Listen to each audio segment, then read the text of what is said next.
In this video, I'm gonna show you how you can install and set up PotPlayer on your PC. First, go to the Google search and search for PotPlayer. Now go to the first link, Global PotPlayer. Now if your computer 32-bit, then click on this.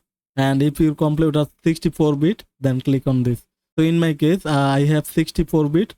So just click on that. And it's downloading. And it's downloaded. Now click on that. Click on yes. Now you need to wait a couple of seconds. Select your language.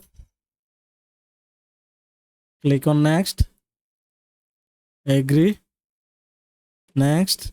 Now you can select your destination folder from click on browse.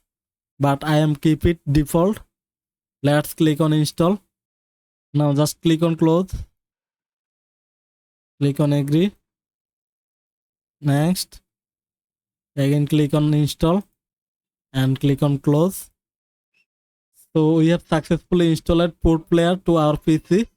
So this is how you can install and set up PotPlayer to your PC. Thanks for watching. If this video helped you, hit the like button. See you in the next video.